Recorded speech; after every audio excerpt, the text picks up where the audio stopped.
Hey there, fellow marketers and business owners. Sandra here, your AI savvy marketing guru. Today, we're diving into the world of AI. It's here and is a game changer for how you run and market your business. You know, as someone who's been in the trenches of marketing for years, I've seen trends come and go. But AI is not a trend. It's revolutionizing how we connect with our audiences.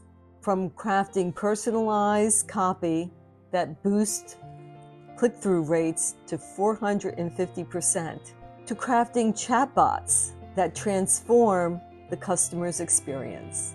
AI is opening up possibilities we've only dreamed of. In this video, we'll explore how AI can help you define your brand, find your perfect audience, and automate time-consuming tasks. It's all about working smarter, not harder, and staying ahead of the fast-paced digital landscape. So buckle up. We're about to embark on a journey that'll transform your marketing strategy and skyrocket your business growth. Let's dive in and discover the art of intelligent marketing. AI designed, human inspired. Let's get started. So thank you all for being interested in how artificial intelligence can help you build and automate and grow your business. So let's just start with what artificial intelligence actually is. So there's two different types. There's predictive AI, which focuses on analyzing historical data to forecast future outcomes or classify events. And then there's generative AI, which is designed to create new content, new ideas. You create the contents based on prompts or input that you put in and instructions that you are actually giving to the machine or the artificial intelligence, one and the same. It utilizes large language models and deep neural networks. So when ChatGPT, first came on the scene and you went in and were asking it questions, it was building its database and building its knowledge of, humans and the human condition and human nature and what's important to humanity. It applies in creative fields, this generative AI, product development, and novel problem solving. Now, GPTs are based on generative AI, and they are generative pre-trained transformers or technology. They are AI models that create human-like text and context and can answer questions. So what's the key difference between these two types of AI? Predictive AI forecasts outcomes, while generative AI creates content. On the output side, predictive AI produces the forecast classifications, whereas generative AI generates original content like text, images, and videos. So I like to compare AI to a dating app. On a dating app, you would put in your information about you, and then you would also put in information about the person you want to meet. And then the dating app creates, let's say, an algorithm and shows you people that you may be interested in. So it's kind of the same thing. You put in a prompt, you give it all kinds of information, you say who you're acting as, you say what you're looking for, and AI as a large language model and as a data source, skims through all the data that it knows that it's been fed before and gives you a result. So how is AI reshaping business and marketing in 2025? There certainly are a lot of exciting developments, but yet challenges that lie ahead. The AI revolution is in full swing. 77% of companies are using or exploring AI. Global AI market is projected to reach 2,740 billion by 2032. 55% of companies currently use AI, with 40% exploring implementation. The marketing automation is transforming how we engage customers. Marketing automation market value to exceed $8 billion in 2025. 56% of companies currently use marketing automation. And by 2030, a third of all jobs are going to require, skills and prompt building that people need in order to converse with AI. So the other thing that I think is important, especially for small businesses, is to understand SEO and AEO. In the end, they're both search engine optimization, but there is a distinct difference between the two, and you need both in order to really get seen in the digital landscape. So SEO, search engine optimization, and AEO is answer engine optimization. And they're both strategies to improve online visibility, but they have different focuses. SEO aims to rank websites higher in search engine optimizations and result pages for specific keywords. It involves optimizing website content, structure, and building authority through backlinks.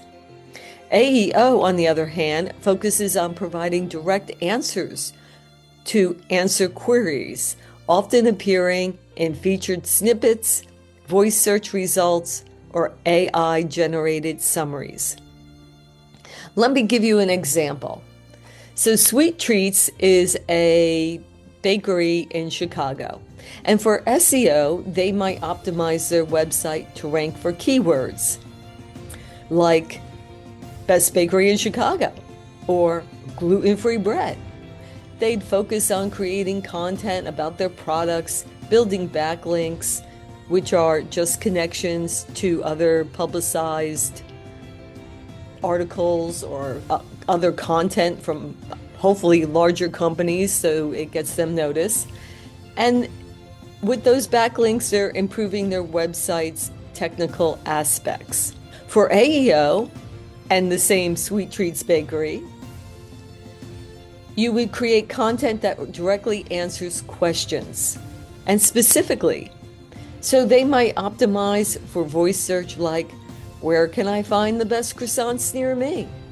Or create concise answers to questions like, what are the ingredients in sourdough bread?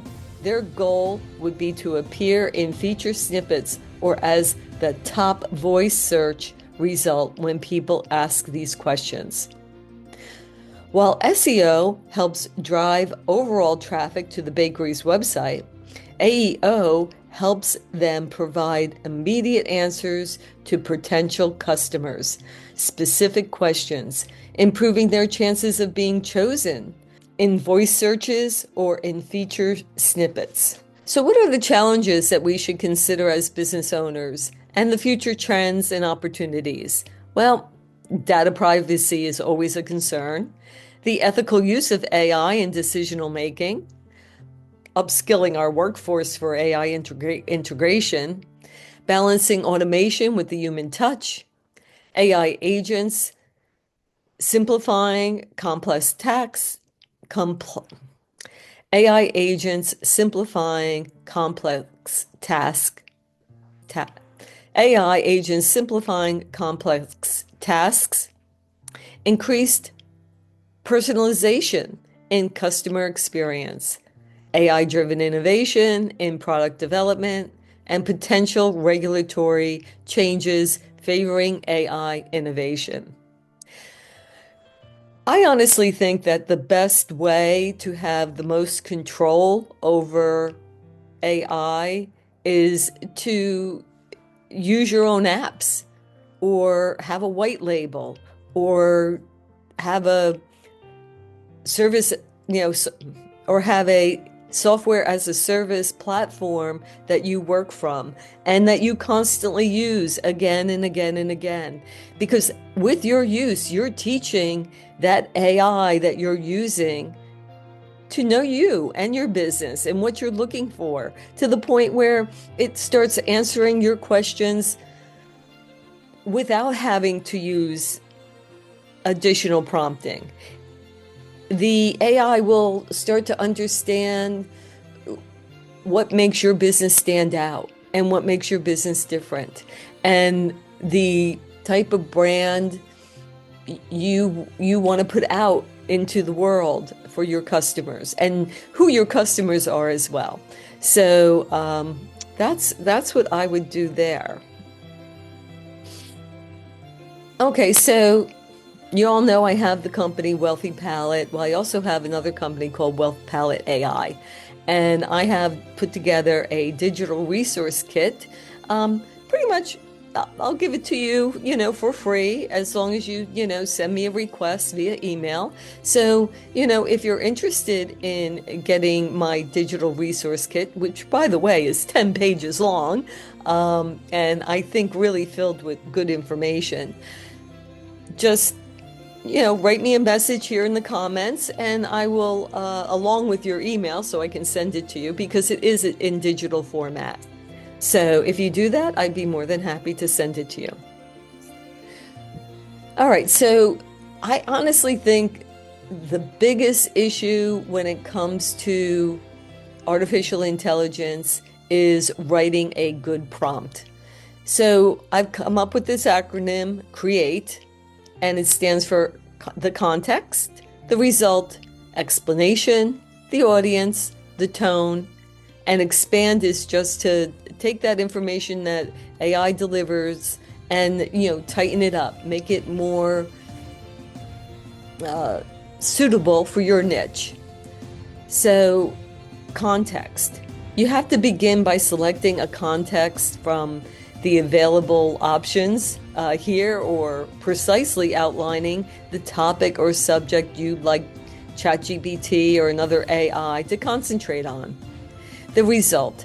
Identify the desired outcome or result that you aim to accomplish. Pick from the given list or illustrate a similar objective. Explanation. Offer a comprehensive explanation for your request. Incorporate any vital information that will assist ChatGPT in grasping the context and anticipated outcome more efficiently. Audience. Define the intended audience for the content, taking into account factors like age, interest, occupation, and any other pertinent demographic details. Tone. Opt for a suitable writing tone from the provided options, making sure it aligns with the content's objective and target audience. Expand. After ChatGPT produces a response, thoroughly examine and modify the content. Employ the suggested editing techniques like expand, modify, or shorten to polish the text and ensure it corresponds with the desired result. By adhering to the CREATE method for master prompts, you can enhance your engagement with ChatGPT and achieve remarkable outcomes tailored to your individual requirements and objectives. So what is a good prompt? Well, using the CREATE method, here's a decent prompt. You are an award-winning creative marketer. Write a tagline for a mocktail beverage made of all natural organic ingredients, natural healing herbs, flavorful fruit, and health-supporting vegetables. This product helps health-conscious people over 40 look and feel better in record time. Use an inspirational tone in writing this tagline.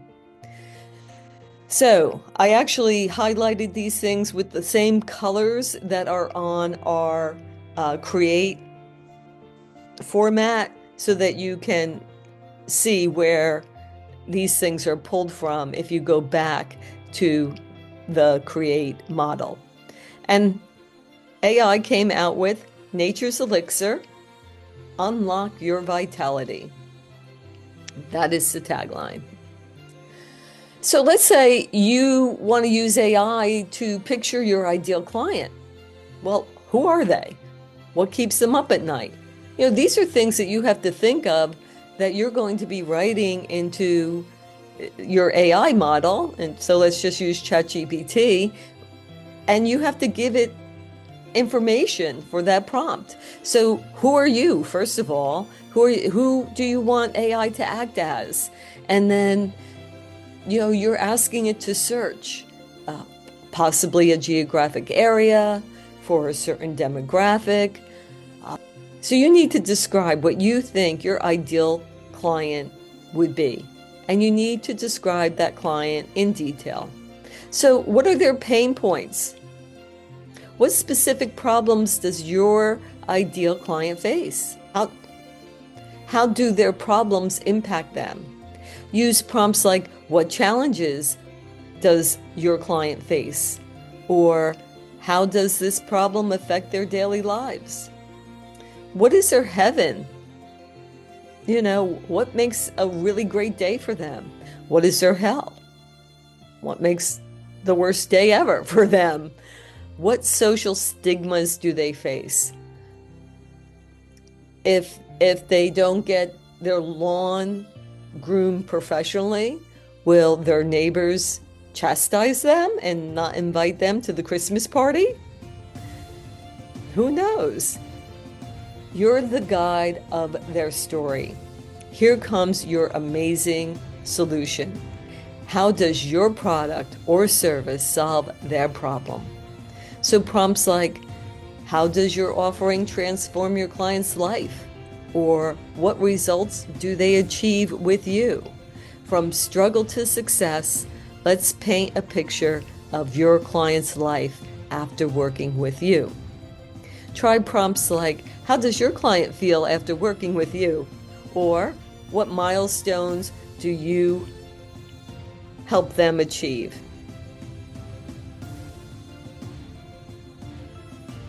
Service, and you can always make an appointment, and I would be more than happy to give you a demo of the dashboard.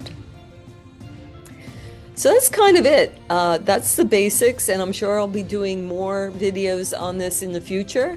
But I thank you for your time and for realizing that AI is the future, and it's important to you and your business. Until next time, thank you for listening.